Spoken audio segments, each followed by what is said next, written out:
이 방금 전 온체인 데이터를 살펴보면은 오로지 개미 투자자들만 공포에 떨면서 대량으로 매도하고 있는 상황이죠. 그리고 그 물량들을 거대 기관들이 평소 매진량보다 무려 3배 이상 더 매수하고 있습니다. 이번 역사적인 폭락장 뒤에서 벌어지는 이 부의 이동이 포착되고 있는 모습이다. 이렇게 볼 수가 있겠는데요. 성공이란 열정을 잃지 않고 실패에서 실패로 거듭 나아가는 능력이다. 윈스턴 처칠의 말입니다. 지금 비트코인 가격은 반토막 났고요. 사람들은 역시 투기였어라면서 비웃고 있는 상황. 하지만 우리 구독자분들, 이 50년 전에도 똑같은 일이 있었다는 사실 알고 계셨나요? 그리고 그때의 주인공은 바로 금이었습니다. 이 오늘 영상에서는 지금 비트코인과 판박이인 1970년대 금의 충격적인 변동성, 그리고 혼돈을 뚫고 절대의 가치로 등극한 이 자산들의 평행 이론들에 대해서 분석드려보고자 합니다. 블룸버그 애널리스트 에릭 발추나스 측에서는 바로 그 점을 짚어냈는데요. 최근에 트위터를 통해서 1970년대 금의 연도별 수익표를 올리면서 이 사람들의 이목을 끌고 있습니다. 처음에 이 표가 최근 10년 동안 비트코인의 변동성을 보여주는 것처럼 보였었는데 몇 년 연속으로 수백 %씩 급등했다가 또 다음에는 두 자릿수 % 폭락하고 또 다시 큰 폭으로 상승하는 4차례 정도의 사이클이 담겨 있었기 때문입니다. 또 이걸 본 사람들은 그래 이런 것들을 어떻게 가치 저장 수단이라고 부를 수 있겠나 이렇게 고개를 저었을 거예요. 근데 발추나스는 곧 반전을 공개했는데요. 사실 이건 비트코인이 아니라 50년 전의 금의 수익률이다. 이 모두를 놀라게 한 거죠. 1970년대 금 가격은 브레튼 우주 제재 종료로 인해 가지고 달러와의 고정 환율이 풀리자마자 이 10년 동안 엄청난 출렁임을 보였습니다. 금값이 1온스당 35달러 수준에서 1980년 약 850달러까지 상승하면서 24배 폭등을 했다가 또 그 이후에 몇 년 만에 가격이 절반 이하로 주저앉는 롤러코스터를 계속 타왔었는데요. 지금 기준으로 봤을 때 안정자산의 대명사인 금조차도 이 자유시장에 맡겨진 초창기의 10년 동안은 오늘날의 비트코인처럼 예측 불가능한 혼돈을 겪었던 셈이겠습니다. 이렇게 새로운 가치 저장 수단은 초창기에 강렬한 가격 발견 과정을 거칠 수밖에 없다라는 이런 역사적인 교훈을 남기고 있는 상황이죠. 결국에 금은 그 혼돈의 세월을 견뎌냈기 때문에 오늘날 전 세계 중앙은행 금고에 쌓이면서 동의 가치를 인정받게 됐습니다. 그리고 지금 이 똑같은 질문이 비트코인 앞에 놓여 있는 상황인데요. 최근 블룸버그를 포함해서 전통 매체에서는 이 비트코인은 금의 대체제도 아니고 인플레이션 해지도 아닌 그냥 투기 자산이다라는 비판적인 논조가 나와주고 있어요. 톰 에세이 같은 애널리스트 측에서는요. 가격이 반토막난 현 상황을 두고 이 사람들이 드디어 비트코인이 본래부터 그냥 투기적인 자산일 뿐이라는 것들을 깨닫고 있다. 이런 뼈아픈 평가까지도 남겼습니다. 실제 2022년 초 인플레이션이 최고조일 때 비트코인이 폭락하면서 물가 상승을 막아줄 디지털 금이라는 기대에 부응하지 못한 전략들이 있었는데요. 그러다 보니까 이번 급락이 역시 가치는 금, 비트코인의 실패다라는 이런 주장들을 뒷받침하고 있는 것으로 보입니다. 하지만 맷 호건 같은 암호화폐 업계 전문가들은 오히려 정반대의 해석을 내놓고 있다는 거. 이 비트와이즈의 CIO 호건 측에서는 비트코인은 부상하는 가치 저장 수단이라고 반박을 하고 있어요. 지금은 변동성이 크고 투기적인 성격이 짙어 보여도 이 각 국가의 중앙은행들이 금처럼 비트코인을 보편적으로 보유하는 이런 단계에 이르렀을 때 상황이 달라질 거라는 겁니다. 쉽게 말씀드려가지고 채택과 시간이 해결해줄 문제라는 주장인 건데 실제로 각 국가의 정부들, 기관들의 참여가 늘어나면은 변동성은 자연스럽게 줄어든다는 점. 이 금의 역사에서도 증명된 바라고 볼 수가 있겠죠. 여기서 호건은요. 이 금이 1970년대 격동을 지나서 준비 자산으로 채택이 되면서 이렇게 안정을 되찾았던 것처럼 비트코인도 결국에 금의 궤적을 따라갈 것으로 내다봤습니다. 그리고 이런 낙관적인 관측들은 단순히 희망이 아니라 지금 진행 중에 있는 몇 가지 흐름들을 근거로 하고 있는데요. 무엇보다 최근 들어가지고 기관들의 참여가 뚜렷합니다. 미국에서 2024년 말부터 비트코인 현물 ETF들이 속속 승인이 되면서 불과 한 분기 만에 ETF를 통한 비트코인 보유 규모가 3배 가까이 급증을 했다는 거. 이 작년에 4분기만 놓고 보면은 비트코인 ETF 자산 중에 기관들 몫이 17%에서 28%까지 상승을 했습니다. 불과 몇 달 사이에 120억 달러 수준이던 기관 자금들이 380억 달러를 넘어서게 된 건데 에릭 발추나스 측에서는 이런 것들을 두고 이 비율이 곧 금 ETF의 기관 비중 40%에 근접할 것이라고 전망을 남기고 있는데요. 이 실제 호건의 예상대로 2025년 연말쯤에는 기관 보유 비중이 40% 안팎까지 상승한 것으로 보여요.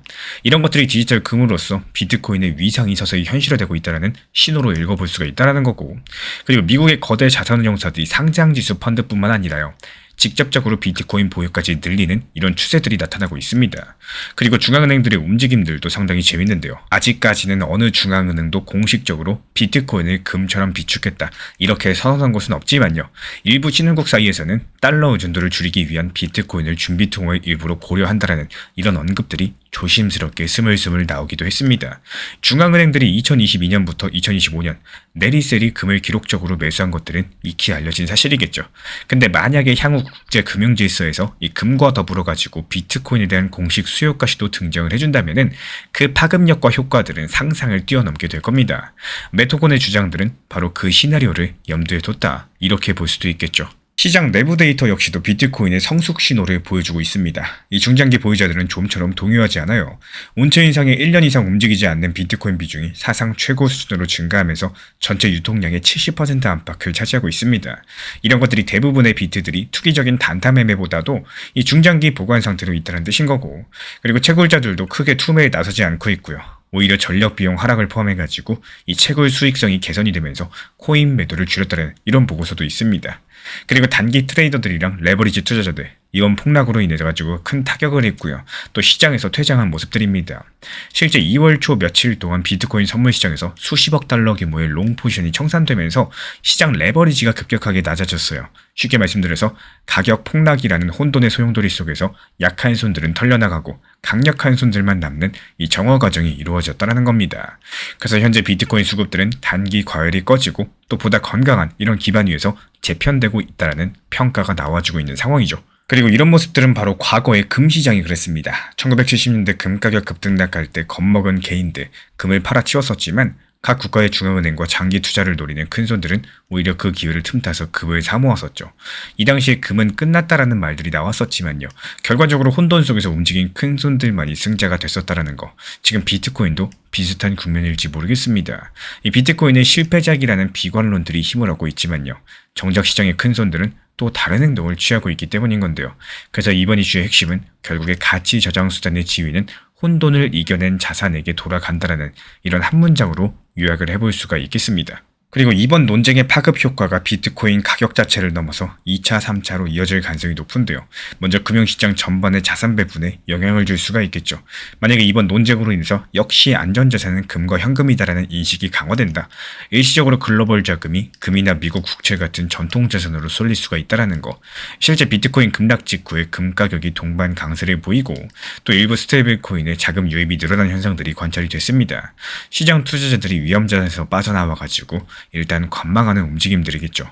하지만 역설적으로 봤을 때 이번 2차 효과는 이 비트코인에는 장기 호재일 수가 있다는 거예요. 왜냐하면 시장 참여자들이 줄어들 거고 또 가격이 낮아진 틈에 오히려 신념 있는 자금들이 들어올 환경이 조성되고 있기 때문인데요. 이미 언급드렸던 것처럼 이 기관과 고래들은 이번 하락장에서 상당한 매집을 진행을 했습니다. 그리고 그 이후에 시장이 안정되고 가격이 반등할 때 비트코인을 홀드한 사람들은 더 큰 부를 얻게 될 거고요. 허둥대면서 매도한 사람들은 재진입하기 어렵게 되는 이런 구조를 갖게 되겠죠. 이게 향후에 비트코인에 대한 신뢰의 격차를 더 벌려놓을 수가 있다는 거. 쉽게 말씀드려가지고 혼돈을 견딘 쪽과 견디지 못한 쪽의 운명이 엇갈리게 되는 겁니다. 이런 과정들이 반복된다. 그럼 비트코인의 유통 구조는 자연스럽게 안정적인 중장기 보유 중심으로 재편될 거고요. 또 가격 변동성도 완화되는 효과가 존재할 수가 있겠죠. 그리고 이어서 비트코인이 디지털 시대의 가치 저장 수단으로 부상하게 된다면요. 또 여기에 걸맞는 가치 이동 수단과 인프라의 중요성이 덩달아 부각될 수밖에 없겠죠. 여기서 리플 XRP를 비롯한 몇몇 암호자산들, 블록체인 네트워크가 조명을 받게 될 겁니다. 가치가 저장되려면 그 가치를 전송할 수 있고 또 결제할 수 있는 이런 체계가 뒷받침되어야 되기 때문인데요. 과거에 금이 국제 결제 통화로 가능하려면 금을 담보로 하고 있는 달러 체제가 필요했던 것과 비슷한 이치입니다. 현재 XRP 같은 경우는 전 세계 은행과 기관들이 사용할 수 있는 중립적인 국제 결제망을 목표로서 기술 개발과 표준화 작업을 계속하고 있죠. 예를 들어가지고 ISO 2002 기반의 새 메시징 표준이 확산되면서 리플 레저가 이런 것들을 지원하고 또 기존의 금융망과 호환성을 갖추는 이런 노력들을 기울이고 있습니다. 앞서 설명드린 RLUSD 스테이블코인의 급격한 성장들은 디지털 달러를 비롯한 실물 자산의 토큰화된 가치들이 리플 레저 위에서 흘러다닐 수 있다. 이런 것들을 보여주고 있는 상황인데 앞으로 각 국가에서 CBDC를 발행해가지고 이 상호 교환하는 시대가 오게 되면요. 그 교차로 역할을 하는 플랫폼이 필요할 거고 여기서 리플 레저는 이미 여러 가지 CBDC 파일럿을 통해서 그 가능성에 대해서 테스트 받고 있는 상황이었죠. 그래서 비트코인의 가치의 저장 측면에서 봤을 때 입지를 굳히면 굳힐수록 XRP 리플 같은 네트워크는 가치의 이동 측면에서 필수적인 인프라로 주목받게 될 겁니다. 요약드리자면 이번 비트코인 가치 저장 논쟁 자체가 한 가지 코인의 문제가 아니라요. 이 새로운 금융질서의 밑그림과 관련이 되어 있다는 거.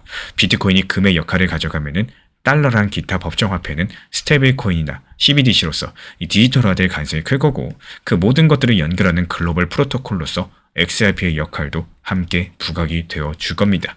이렇게 가격이 크게 출렁일 때마다 대중의 평가는 극과 극으로 갈릴 수밖에 없어요. 이번에도 비트코인이 반토막 나면서 역시 불가능했다는 실망들이 터져 나왔습니다.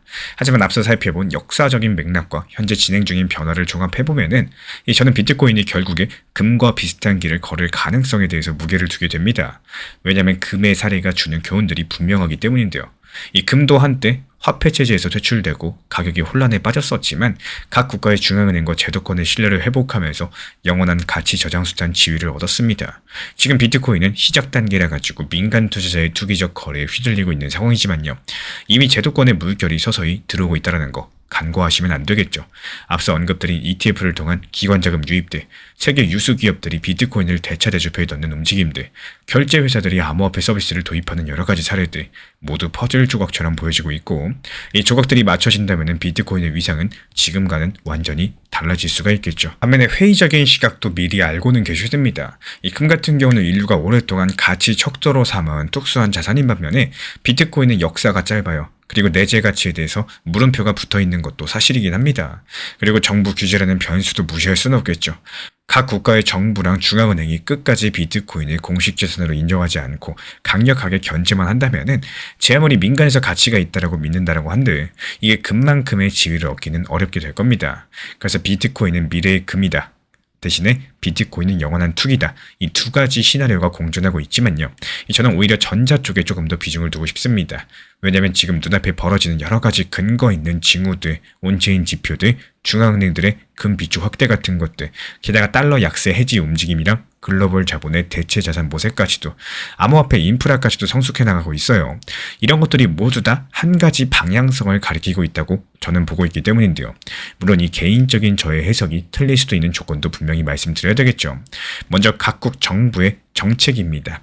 만약에 주요 국가의 규제 당국이 협조가 아니라 적대 노선을 택하면서 법적으로 봤을 때 암호자산을 배척해 나간다면은 아무리 기술과 논리가 뛰어나도 제도권 자산으로 편입되는 길은 막힐 수밖에 없다라는 거. 그리고 기술적인 리스크, 예를 들어가지고 비트코인 네트워크에 예기치 않은 이 치명적인 버그라거나 보안 사고 같은 것들 현실화돼서 시장 신뢰를 잃어버린다면은 시장 투자자들은 당연히 등을 돌릴 수밖에 없게 될 겁니다. 그리고 이런 상황에서는 비트코인이 지금보다 더 떨어져가지고 닷컴 버블 이후에 폭락한 자산처럼 취급받을 위험도 존재합니다. 그래서 제 전망이 현실화되려면요, 이 규제의 협조적인 변화랑 기술의 안정성 유지라는 전제가 뒤따라야 되는 거고, 그 조건들이 충족만 되어준다면은 저는 비트코인이 금의 길을 걷게 될 가능성이 높다라고 해석하고 있지만요, 만약에 그렇지 않다면은 여전히 위험한 실험으로 남게 될 겁니다. 결국에 여기서의 핵심은 이 가치 저장 수단이라는 지위 자체가 하루아침에 주어지지 않는 거고요. 혼돈의 과정을 거쳐가지고 쟁취되는 것이라는 점인데요. 지금 비트코인의 극심한 변동성들, 어쩌면 꼭 필요한 진통일 수도 있겠습니다. 이 투자 시장이 언제 상승할지 맞추려고 하시기보다는요, 또 지금 이런 자리들에서 내가 할 수 있는 대응을, 전략을 찾는 사람들, 이런 분들이 결국에 시장에서 오랜 시간 살아남을 수 있게 됩니다. 지금 시장 보면 정말 많은 분들께서 답답함 그리고 지루함을 공통적으로 느끼고 있는 시장이죠. 비트는 언제 다시 올라갈지, 리플 XRP는 다시 한번 상승이 나오기는 할지, 오히려 더 하락하는 건 아닐지 계속 이런 시점들만 바라볼 수밖에 없게 되는데요. 근데 냉정하게 한번 생각을 해보시면은 이 시장의 상승 시점을 우리가 정할 수는 없다라는 거. 아무리 내가 기다린다라고 해서 이 시장이 내 마음에 맞게 움직여준다? 또 그것도 아닙니다. 그래서 에너지를 써야 될 방향들이 조금 더 달라지셔야 되는 건데, 언제 상승하냐에 집중하기보다도 지금 이런 상황에서 나는 무엇을 할 수 있냐, 여기에 집중하는 것들이 현실적인 접근이다라고 말씀을 드려요. 예를 들어서 리플 XRP 4,000원에 내가 매수했다라고 가정을 해보겠습니다. 그럼 많은 분들께서 그 4,000원 가격을 기준선처럼 생각을 하십니다. 그래서 모든 판단이 XRP 4,000원까지만, 내 단가까지만 상승하면, 이런 전제에서 시작을 하시죠. 하지만 우리 시장은요, 이 매수 단가를 절대로 고려해주지 않는다라는 거. 이 시장은 그냥 현재 가격과 수급 그리고 흐름 속에서 움직임을 가질 뿐입니다. 그래서 기준이 과거의 내 매수가가 아니라 지금 시장에서 만들어지는 가격과 흐름이 되셔야 된다는 거고, 투자를 하시다 보면 누구나 마음속에 원하는 가격대가 존재하죠. 여기까지만 오면 내가 매도할 거야. 하지만 실제 시장에서는 이 팔고 싶은 매도 가격과 팔아야 되는, 실제 팔아야 되는 가격대, 이게 서로 상이하고 다른 경우가 상당히 많다라는 거예요. 내가 감정은 기다리라고 말을 하고 시장은 지금 대응하라고 말은, 이렇게 순간들이 찾아올 수밖에 없다라는 겁니다. 마치 뒤에서 누가 쳐다보는 것처럼 내가 팔면 오르고 내가 사면 떨어지는 이런 마법과도 같은 경험들 한 번쯤은 해보셨을 겁니다. 그 대표적인 이유가 투자 심리가 다들 비슷하기 때문이다라고 생각을 해요. 리플이 예전에 4,900원이라는 전고점 돌파했을 때 이거 더 상승할 거야, 추격 매수해버리면 하락으로 이어졌던 것처럼 이 투자 시장에 있어서 감정이라는 요소를 어려워도 빼고 대응하려고 연습하다 보면은 지금 이 짧은 시기에 이 가격까지 상승했다라는 거는 너무 빠른 것 같은데, 이런 생각이 오히려 분할 수익 실현을 생각을 하게 되는 겁니다. 하지만 사람 심리가 그렇죠. 이런 내용들처럼 대응하기가 어렵기 때문에 정보방에서 안내드린 내용이지만, 그래서 비중 조절하는 게 가장 효율적이다라고 생각을 해요. 모든 비중을 전부 다 한 번에 매도하려면 심리적으로 불안감 자체가 크기 때문에요. 일부 비중씩 내 것으로 만들어 나가는 것들을 습관화해 주시면 도움이 되실 거라고 생각을 합니다. 결국에 투자라는 거는 내가 희망하는 가격을 기다리는 게임이 아니라 현재 시장 속에서 가장 현실적인 선택을 계속해서 해나가는 과정이겠죠. 그리고 그 차이를 이해하는 순간부터 매매의 시야가 조금씩 달라지기 시작을 할 거라고 믿어 의심치 않습니다. 최근에 시장이 너무 답답하다 보니까 정보방 입장에 대해서 문의 주시는 분들께서 많아지셨어요. 먼저 제일 중요하지만요, 제가 안내드리는 모든 정보방은 업비트, 빗썸, 현물 매매로서만 안내 도움드리고 있습니다. 지금 화면에 보이시는 번호나 혹은 댓글 링크에 있는 신청란을 통해서 신청 주시면은 안내를 도움드리고 있고요. 이 세 가지 방 중에 필요로 하신 방을 체크해서 신청 주시면은 필요로 하신 방에 맞춰가지고 입장 안내드리고 있습니다. 먼저 리플 전용방 같은 경우에 리플에 대한 중요 이슈, 그리고 리플에 대한 단기 저점과 단기 고점, 중장기적으로 보는 중요 타점 같은 핵심 내용에 대해서 안내드리고 있기 때문에 영상 시청해주시는 우리 구독자분들께서 리플이라는 코인이 장기적으로 좋다라는 건 알고는 있지만 현재 같은 시장에서는 많은 답답함을 느끼시는 분들께서 정말로 많이 계실 거라고 생각을 합니다. 이 적당한 일부 비중은 단기 고점과 저점을 살려서 효율적인 대응을 만들어 가시고, 또 오히려 중장기적으로 더 잘 가져가기 위한 효율적인 매매하시는 것들을 추천드려요. 그리고 두 번째로 종합 브리핑방입니다. 장기적으로 보기에 좋은 코인들과 현재 시장 흐름에 대한 중요 시장 이슈들, 브리핑 내용이나 리플에 대한 방향성, 락업 해제 일정과 여기에 따른 움직임들에 대해서 안내드리는 종합적인 방이다, 이렇게 생각해 주시면 되겠습니다. 그리고 마지막으로 단기 종합방 같은 경우는 말 그대로 단기 종목들에 대한 타점을 안내드리고 있는 방입니다. 이 단기 종목은 말 그대로 단기 종목답게 접근을 하셔야 되는데, 욕심으로 인해서 타점을 너무 높게 잡아가지고 수익 실현을 못하거나 아니면 눈치 보기 매매를 하다가 이렇게 수익 실현의 기회를 놓치셨던 기억이 있으신 분들 지금 시장에서 정말 많은 상황인데요. 항상 비중 조절이 중요하고요. 매수와 동시에 목표 타점을 걸어 놓으면서 현실적으로 봤을 때 내 것으로 만들어서 마침표까지 잘 찍는 게 단기 매매의 핵심이다 생각을 해요. 단 여기서 중요한 거, 아무리 내가 좋아하고 시기가 좋고 스스로 괜찮다고 판단하셔도 몰빵 매매는 정말 위험하기 때문에 매번 말씀드리는 비중 조절 원칙 매매로 접근하시는 게 가장 중요합니다. 끝으로 항상 말씀드리고 있지만요, 저는 업비트, 빗썸, 현물 매매에 대해서만 안내를 도움드리고 있기 때문에 절대로 해외골에서 선물 매매에 대한 고위험 리스크 매매에 대해서는 언급조차 드리지 않고 있습니다. 무조건적으로 업비트, 빗썸, 이렇게 현물 매매로 필요하신 분들께서만 입장 신청 주시면 안내 도움 드리도록 하겠습니다. 이 빠르게 가는 것보다 중요한 건요, 꾸준하고 길게 가는 게 더 중요한 투자 시장이다, 이렇게 생각을 해요. 건강한 비중 조절 원칙 매매 활용하시기를 늘 응원드리겠습니다. 이 리플 XRP의 매수 매도 타점은 순간의 판단이 전부예요. 그래서 우리 신사 채널에서는 시장의 숨결 하나하나까지 놓치지 않고자 모든 흐름들 실시간으로 모니터링 중에 있습니다. 이 단기 반등 구간이 열리는 순간 그 찰나의 기회 타점을 우리 구독자분들께 바로바로 전달드리기 위해서인데요.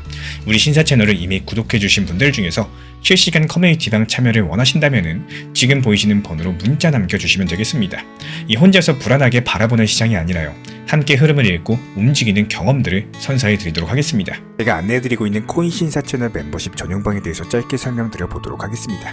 리플, 암호화폐 시장에 대한 중요한 이슈, 그리고 브리핑이나 시장의 흐름에 대한 전문적인 분석 내용 설명과 함께 차트상의 기술적 분석, 온체인 지표와 투자 심리에 대한 내용들을 같이 안내 도움드리고 있고, 가장 중요한 투자 심리를 컨트롤하기 위해서 포트폴리오의 구성에 대한 노하우, 투자 심리 컨트롤에 대한 내용도 같이 안내드리고 있습니다. 코인 신사 스터디 멤버십 가입하신 분들께서는 아래 번호 혹은 신청 링크 통해서 남겨주시면 제가 연락드리고 있고, 안내 설명과 함께 신사 채널 리플 전용 멤버십 방에도 입장 안내 설명드리고 있습니다.